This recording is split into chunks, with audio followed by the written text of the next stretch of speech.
ముద్రేయగలిగారు. ఏ పదవి ఇచ్చినా ఆ పదవికి వన్నె తీసుకొచ్చిన వ్యక్తి అయ్యన్న పాత్రుడు గారు. వారి కుటుంబం కూడా మనం ఆలోచిస్తే కొంతమంది ఫస్ట్ జనరేషన్లో రాజకీయాల్లోకి వస్తారు. అయ్యన్న పాత్రుడు గారిని చూస్తే 6 దశాబ్దాలు రాజకీయ చరిత్ర కలిగిన కుటుంబం.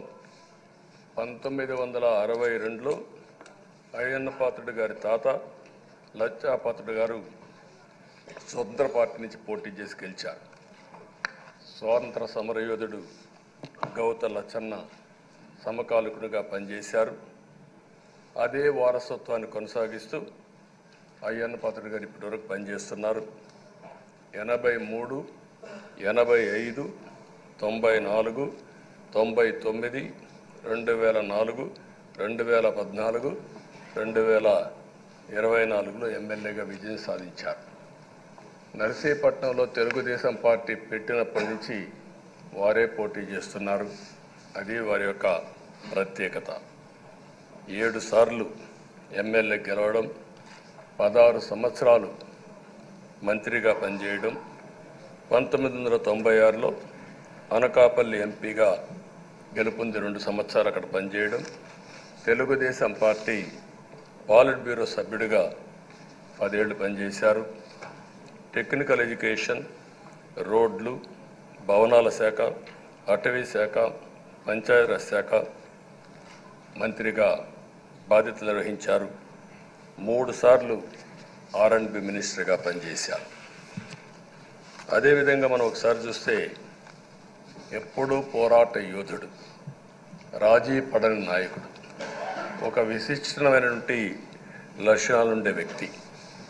తెలుగు రాష్ట్రాల్లో ఏ మారుమూల ఎవరిని అడిగినా అయ్యన్న పాత్రుడు గారిని గురించి చెప్తారు. 66 సంవత్సరాలు, ఇప్పుడు కూడా ఫైర్ బ్రాండే, చనిపోయే వరకు ఫైర్ బ్రాండ్గానే ఉంది. ఎక్కడ దాంట్లో రాజీనే లేదు. అదే మరి ఇంకొక పక్కన చూస్తే తనకంటూ ఒక ఇమేజ్. అదే సమయంలో లాయల్టీ ఫ్యాక్టరీలో కరుడు గట్టిన పసుపు యోధుడుగా పార్టీలో ఇంతవరకు ఉంటారు, ఎప్పటికీ ఉంటారు. అది ఆయన ప్రత్యేకత. నీతి, నిజాయితీ, నిబద్ధత ఇవన్నీ ఉణికిపుచ్చుకొని రాజకీయం చేశారు. 42 సంవత్సరాలు. ఇప్పుడు చాలామంది ఫస్ట్ టైం వచ్చేవాళ్ళు ఉన్నారు, కొంతమంది రెండోసారి వచ్చేవాళ్ళు ఉన్నారు. 42 సంవత్సరాలు ఒక నియోజకవర్గం అంటె పెట్టుకొని నర్చర్ చేసి 7 సార్లు గెలవడం అనేది ఒక అరుదైన అనుభవం. చాలామందికి 2-3 సార్లుగా ఫెట్టెక్కి వస్తుంది. అక్కడి నుంచి మనుషులు మారిపోతూ ఉంటాం. అలాంటి సందర్భంలో ఎప్పుడు కూడా రాజీ పడకుండా పనిచేశారు.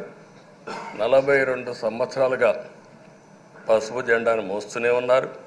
పార్టీని కన్న తల్లిగా భావించే నాయకుడు, పోరాట యోధుడు. ఎప్పుడు కూడా రాష్ట్రంలో అభివృద్ధి చేయడమే కాకుండా ఉత్తరాంధ్ర అభివృద్ధి కోసం, ప్రత్యేకంగా విశాఖపట్నం అభివృద్ధి కోసం ఎనలేని కృషి చేసిన నాయకుడు అయ్యన్న పాత్రుడు గారని చెప్పి కూడా నేను మీకు తెలియజేస్తున్నాను. ఇంకొక పక్కన ఉత్తరాంధ్ర సుజల స్రవంతి, విశాఖపట్నం, విజయనగరం, శ్రీకాకుళం నీళ్లు కావాలి, గోదావరి నీళ్లు రావాలి, ఆ ప్రాంతం కూడా బాగుపడాలి, మా కరువు ప్రాంతానికి నీళ్లు కావాలని వెనకబడి క్యాబినెట్ మినిస్టర్గా దాన్ని శాంక్షన్ చేయించిన వ్యక్తి అయ్యన్న పాత్రుడు గారు. దానికి మనస్ఫూర్తిగా అభినందిస్తున్నాను. అందరికి కూడా కష్టాలు వస్తూ ఉంటాయి. ఆయన రాజకీయ జీవితంలో ఎప్పుడూ పడనటువంటి ఇబ్బందులు గత 5 సంవత్సరాలు పడ్డాడు. మామూలుగా కూడా కాదు. తన ఇంట్లోకి 100 మంది పోలీసులు పంపించారు, గోడలు పగలగొట్టారు, రాత్రిపూట భయంకరమైన వాతావరణాన్ని క్రియేట్ చేశారు. ఒక స్టేషన్లో కాదు, అనేక పోలీస్ స్టేషన్లో కేసులు పెట్టారు. రాత్రుల్లో దేశపోయి స్టేషన్ టు స్టేషన్ తిప్పారు. ఎక్కడా భయపడలా, ధైర్యంగా ఉన్నాడు. 23 కేసులు పెట్టారు.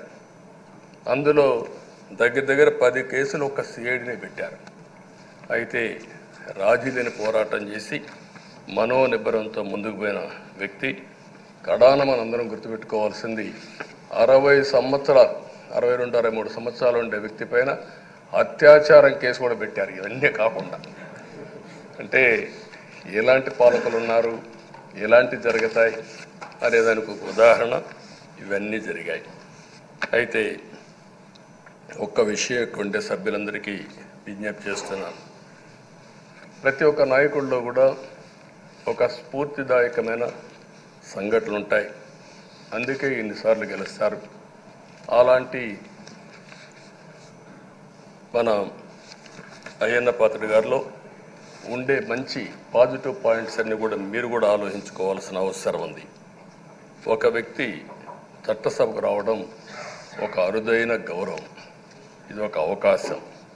కొన్ని లక్షల మందిలో ఆ అవకాశం మనకు వస్తుంది.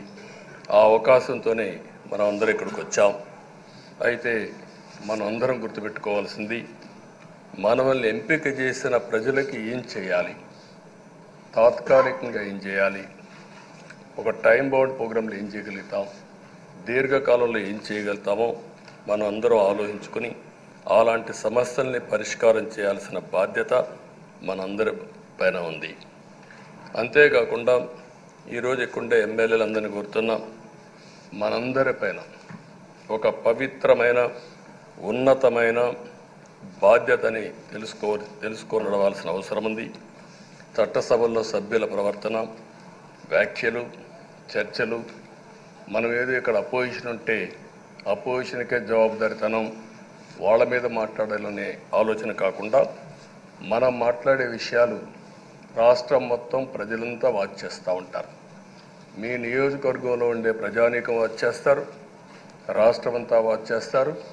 ఒక సభ్యుడిగా మీరు సమర్థవంతంగా పనిచేస్తే ఎక్కడ లేని గౌరవం వస్తుంది. దానికి మనందరం కృషి చేయాల్సిన అవసరం ఉంది. అయితే ఓసారి బాధేస్తుంది, గడిచిన 5 సంవత్సరాలు శాసనసభ అంటే చాలా భిన్నంగా నడిచింది.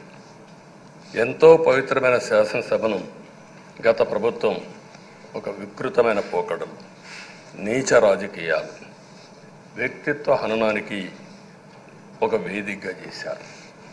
ఇదే అసెంబ్లీలో దూషణలు, బూతులు, విక్కరింతలు, కక్ష సాధింపులు, మైకు లేకుండా పోవడం ఒకటి కాదు, చాలా సమస్యలు వచ్చాయి.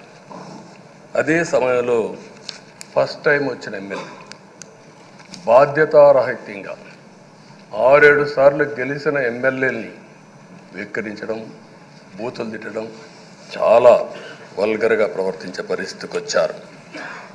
ఆ రోజు ప్రభుత్వం యొక్క వైఫల్యాల్ని క్వశ్చన్ చేస్తే వాళ్ళపైన సభలోనే దాడి చేయడం, నీచంగా మాట్లాడడం, వాళ్ళ మనోభావాలు దెబ్బతీయడం, ఇవన్నీ చేసే పరిస్థితికి వచ్చారు. ఇక్కడుండే నాయకులు నేను చూశాను. ఆ రోజు తెలుగుదేశం పార్టీ 23 మంది గెలిచాం. జనసేన లేరు, బీజేపీ లేరు. కానీ ఆ 23 మందిని గెలిచినాక ఇదే అసెంబ్లీకి వస్తే వాళ్ళు ప్రవర్తించిన తీరు మీరు చూస్తే చాలా బాధాకరంగా ఆ రోజు పనిచేసే పరిస్థితికి వచ్చారు. ఆ రోజు ఒక్క విషయం మీరు చూస్తే, నేను కూడా ఇదే హౌస్లో చాలా బాధపడిన సందర్భం రోజు ఉంది. మెంబర్స్ అందరం ఉన్నాం. నన్ను గురించి, నా కుటుంబాన్ని గురించి ఇష్టానుసారంగా మాట్లాడితే కనీసం యాక్షన్ తీసుకోవడానికి నాకు మైక్ ఇవ్వమని అడిగాను. మేము నిరసన తెలియజేసి ఎడతామని మైక్ అడిగితే మైక్ ఇవ్వలేదు. ఇవ్వకుండా మీరు చూస్తే మామూలు సంఘటన కాదు. ఆ రోజు నేను ఒక మాట చెప్పాను, ఇది గౌరవ సభ కాదు, మీరు నాకు మైక్ కూడా ఇవ్వడం లేదు. మైక్ ఇవ్వకపోయినా నేను స్టేట్మెంట్ ఇవ్వాలి కాబట్టి ఇచ్చేడతాను రికార్డు కోసం అని చెప్పి గట్టిగా లేచి ఇదే సీట్లో కూర్చొని ఆ రోజు నేను చెప్పింది అదే వర్డ్స్ మీకు రిపీట్ చేస్తున్నాను. నేను స్టేట్మెంట్ ఇవ్వాలనుకున్నాను, మీరు మైక్ ఇవ్వకుండా చేశారు. అయినా నాకు బాధ లేదు. మళ్ళీ చెప్తున్నా, ముఖ్యమంత్రిగానే ఈ హౌస్కు వస్తాను తప్ప అదర్వైజ్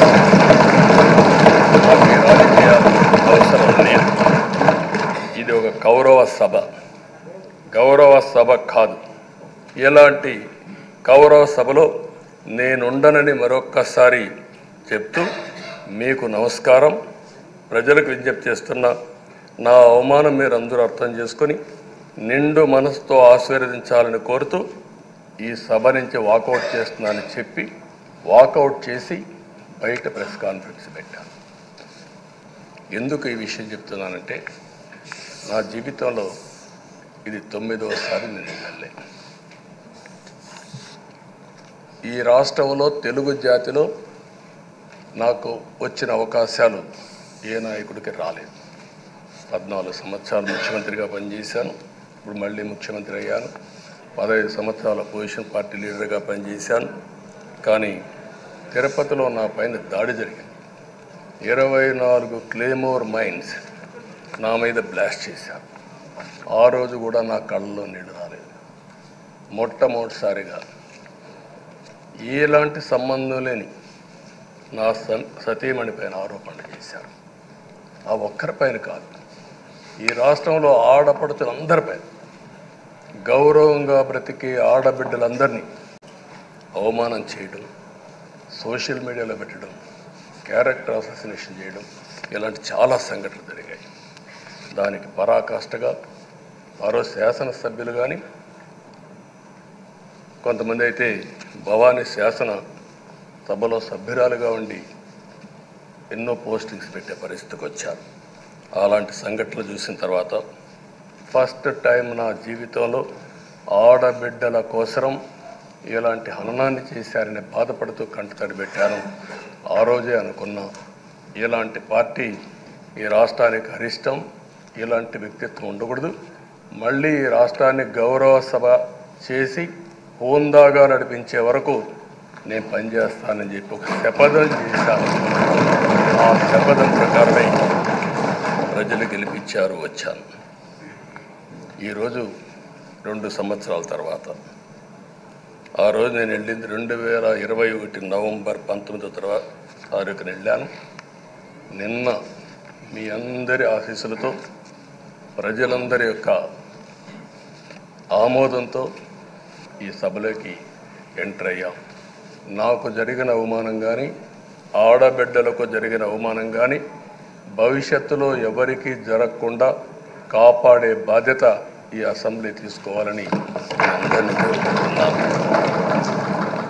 నా గౌరవాన్ని కాపాడిన ప్రజానీకానికి మరొకసారి మనస్ఫూర్తిగా ధన్యవాదాలు, అభినందనలు. నా జీవితాంతం రుణపడి ఉంటా. మళ్ళీ నాకు జన్మనంటే తెలుగువాడుగా పుట్టాలని, తెలుగు గడ్డ రుణం తీసుకోవాలని నా ఆకాంక్ష. తప్పకుండా ఇచ్చేస్తాను. మొన్న మీరు ఒక్కసారి చూస్తే ఎన్నికల్లో ఇక్కడుండే శాసనసభ్యులందరికీ అనుభవం ఉంటుంది. ఎక్కడో అమెరికాలో ఉండే వ్యక్తులు 5 లక్షలు 10 లక్షల రూపాయలు ఖర్చు పెట్టుకుని ఓటొచ్చి ఓటేయడం, నెల 2 నెలలు పనిచేసే పరిస్థితికి వచ్చారు. వేరే రాష్ట్రాల్లో ఉండే ప్రతి ఒక్కరూ ఇది నా బాధ్యత అనే ఉద్దేశంతో అందరూ వచ్చి ఓట్లేసే పరిస్థితికి వచ్చారు. కొన్ని సంఘటనలు చూస్తే ఆశ్చర్యం వేస్తుంది. హైదరాబాద్ నుంచి ఎన్నికల ముందు రోజున 55 ట్రైన్లు వేశారు. 55 ట్రైన్లో ఫుట్పాత్ల పైన నిలబడుకొని వచ్చారు. ఏసీలో ఫుల్గా, మామూలుగా ఏసీ అంటే ఒక ప్రెషర్ ఉంటుంది, ఎక్కువ మంది ఉంటే గాలి ఆడదు. అయినా కూడా లెక్క పెట్టుకోకుండా వచ్చారు. వీళ్ళందరినీ మనం పిలిస్తే రాలా, మనం ఆర్గనైజ్ చేస్తే రాలా.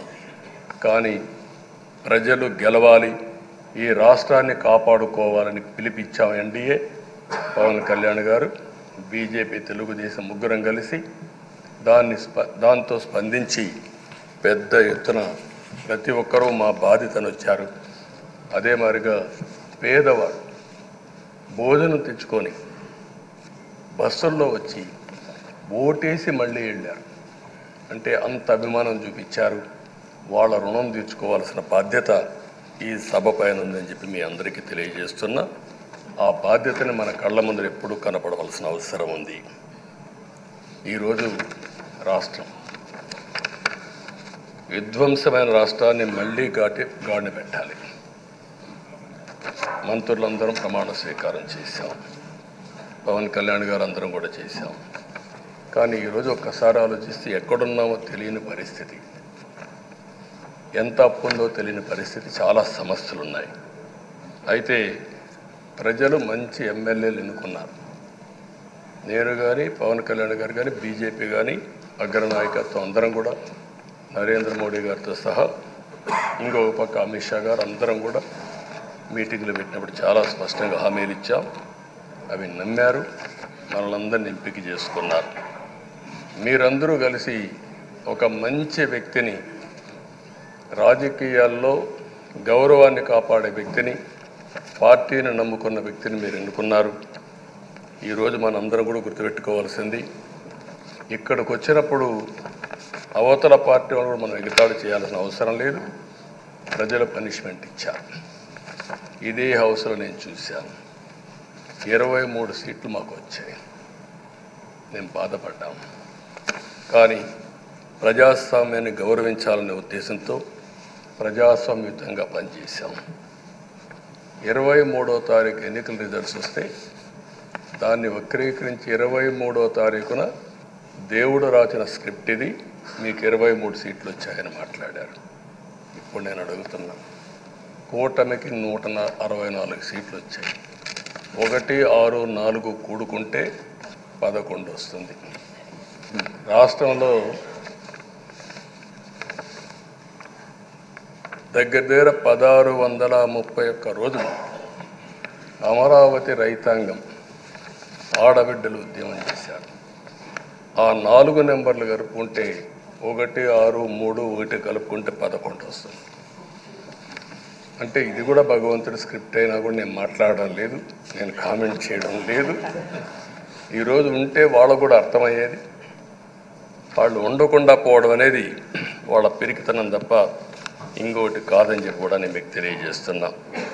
అయితే నేను ఇక్కడుండే సభ్యులను కూడా మిమ్మల్ని కోరుతున్నా, మనం ప్రజా సమస్యలపైన దృష్టి పెట్టాలి తప్ప వీళ్ళ మీద కాదని చెప్పి కూడా నేను మీకు తెలియజేసుకుంటున్నాను. ఆ రోజు పవన్ కళ్యాణ్ గారిని అసెంబ్లీ గేటు కూడా తాకనీయం అని పెద్ద పెద్ద డైలాగులు చెప్పారు. 21 సీట్లలో పోటీ చేస్తే 21 సీట్లని గెలిపించారు.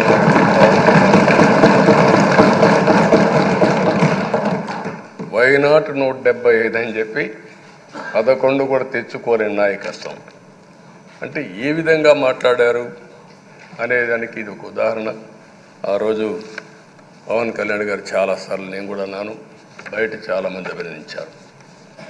ఎక్కడ తగ్గాలో తగ్గడం, ఎక్కడ గెలవాలనో గెలవడం నేర్చిన వ్యక్తి పవన్ కళ్యాణ్ గారు. ఈరోజు మనందరం కూడా గుర్తుపెట్టుకోవాల్సింది, రాజకీయాల్లో సుదీర్ఘమైన రాజకీయాల్లో ఉన్నాం. మొత్తం కలిసి 16వ సభ. మీ అందరికంటే సీనియర్ మోస్ట్ నేను. 8 + 1 9వసారి. అంటే 16 సభల్లో 16వ సభ, 9 సభల్లో ఉన్నాను. అంటే అన్ని సభలను చూశాను. నా జీవితంలో ఎప్పుడూ చూడని సభ మొన్న జరిగిన సభ, 15వ శాసనసభ. కానీ ఇప్పుడు నేను కోరుకునేది మీ దగ్గర నుంచి, అది ఒక చెడు సభ కింద, ఒక కౌరవ సభ కింద మనం భావించాం. కానీ అత్యున్నతమైన సభగా 16వ శాసనసభని నిర్వహించే బాధ్యత మనందరిపైన ఉంది. గౌరవప్రదంగా నిర్వహించాలి. అదే సమయంలో ఇక్కడుండే ప్రతిపక్షాల దృష్టిలో పెట్టుకొని కాదు, 24 గంటలు మనం ప్రజలతో ఉండాలి. ప్రజాప్రభుత్వంగా, ప్రజలకు జవాబుదారితనంగా ఉండాల్సిందిగా నేను మిమ్మల్ని అందరినీ కోరుకుంటున్నా.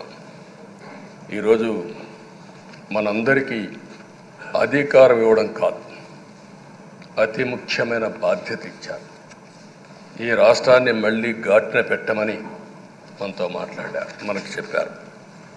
ఎప్పుడు కూడా నేను ఒకటే భావిస్తాను, ప్రజా జీవితాలను మార్చే శక్తి ప్రభుత్వ విధానాలకు ఉంటుంది. ఆ ప్రభుత్వ విధానాలకు రూపకల్పన చేసే సభ ఈ చట్టసభ. ఈ విషయం ప్రతి ఒక్కరూ గుర్తుపెట్టుకోవాల్సిన అవసరం ఉంది. ఈరోజు మనం చేసే పని ఈరోజు ప్రజల భవిష్యత్తే కాకుండా భావితరాల భవిష్యత్తు కూడా నిర్ణయిస్తుంది. ఈరోజు భారతదేశం 91లో ఆర్థిక సంస్కరణలు వచ్చాయి. ఒక తెలుగు బిడ్డ పివి నరసింహరావు గారు ఆర్థిక సంస్కరణలు ప్రవేశపెట్టారు. ఈరోజు భారతదేశం ముందు చాలా వరకు అభివృద్ధి అయ్యే పరిస్థితి వచ్చింది. ఆయన ప్రవేశపెట్టిన ఆర్థిక సంస్కరణలు నేను ఆదర్శంగా తీసుకొని ఆ రోజు ఉమ్మడి ఆంధ్రప్రదేశ్లో అనేక పాలసీలు తీసుకొచ్చాం, సంస్కరణలు తీసుకొచ్చాం. ఐటీ, విద్య, పాలనా రంగం, ఇన్ఫ్రాస్ట్రక్చర్ ఇవన్నీ మనం తీసుకొచ్చాం. ఎన్నో డికేడ్స్ కాదు, 25 సంవత్సరాల్లో దాని యొక్క ప్రభావం మనం అందరి ముందు కనపడుస్తుంది.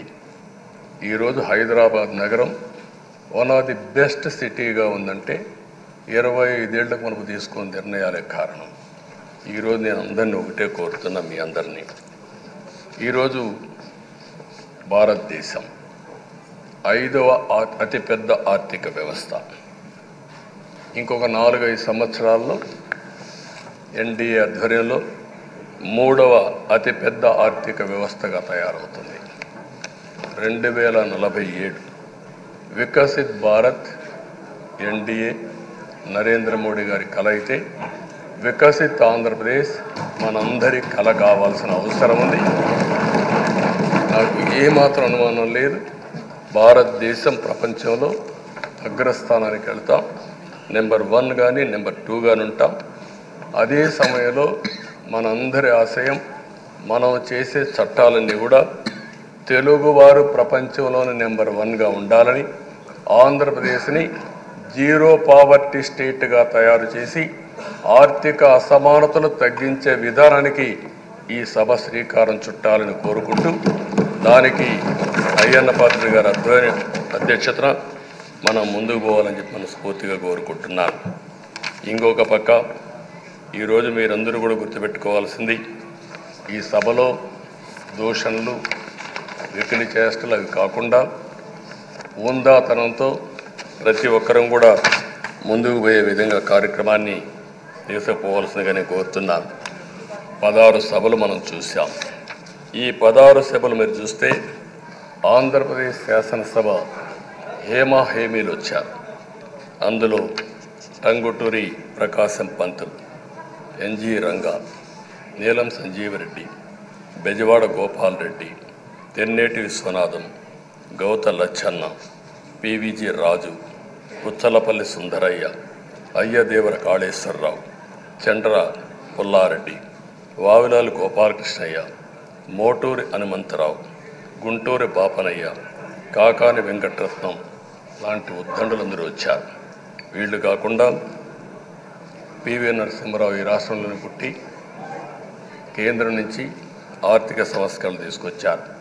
ఇంకో పక్కన ఎన్టీ రామారావు గారు, ఒక చరిత్ర సృష్టించిన యుగ పురుషుడు ఎన్టీ రామారావు గారు. వీళ్ళందరూ మనకు ఆదర్శం కావాలని మనస్ఫూర్తిగా కోరుకుంటున్నాను. అందుకని ఈరోజు ఒక పక్కన చూస్తే చట్టసభల విలువ తెలిసిన వ్యక్తి అయ్యన్న పాత్రుడు గారు. అనేక సందర్భాల్లో ఒక్కోసారి ఆవేశాలు మెంబర్లో వచ్చాయి. అవన్నిట్లో మీరు కూడా భాగస్వాములుగా ఉన్నారు. కానీ ఈరోజు నేను కోరుకునేది, మీ ఆధ్వర్యంలో రాజ్యాంగ స్ఫూర్తి నిలుస్తుందని, ప్రజాస్వామ్యాన్ని కాపాడతారని, ఈ సభ హోందాగా నడుస్తుందని దాంట్లో నాకు ఏమాత్రం అనుమానం లేదు. ఆ నమ్మకం ఉంది. దానికి మరొక్కసారి మీ యొక్క ఆధ్వర్యంలో భగవంతుడు అన్ని విధాల మీకు ఆ శక్తినివ్వాలని, తప్పకుండా ఈ అసెంబ్లీ సెషన్స్లో ఈ 5 ఏళ్లలో రాష్ట్రానికి కొన్ని సమస్యలు ఉన్నాయి. వాటి మీద ఎక్కువ మనం ఫోకస్ పెట్టాల్సిన అవసరం ఉంది. రాజధాని కట్టుకోవాలి, పోలవరం పూర్తి చేసుకోవాలి, నదుల అనుసంధానం చేసుకోవాలి, పెట్టుబడులు రావాలి, మౌలిక సదుపాయాలు కలిగించాలి. బీసీలకు, బడుగు బలహీన వర్గాలకు న్యాయం చేయాలి. ఏది చేసినా పేదవాళ్ళ దృష్టిలో పెట్టుకొని ఈ అసెంబ్లీ చేసేటప్పుడు మీ అపారమైన అనుభవాన్ని మీరు ఉపయోగించుకొని ఈ సభను సక్రమైన దారిలో నడిపించడానికి మీరు దోహదం చేయాల్సిందిగా మిమ్మల్ని అందరినీ కోరుకుంటూ, ఈరోజు మీరేసే మీ ఆధ్వర్యంలో జరిగే చర్చలు 2047కి తెలుగు జాతి ప్రపంచంలోనే నెంబర్ 1గా ఉండడానికి, ఈ రాష్ట్రంలో పేదరికం లేని సమాజాన్ని నిర్మాణం చేయడానికి, ఆర్థిక అసమానతలు తగ్గించే దిశగా మన ప్రయాణం సాగడానికి పూర్తిగా మీ ఆధ్వర్యంలో సాగాలని చెప్పి కోరుకుంటూ, మరొక్కసారి మీకు భగవంతుడు అన్ని విధాలు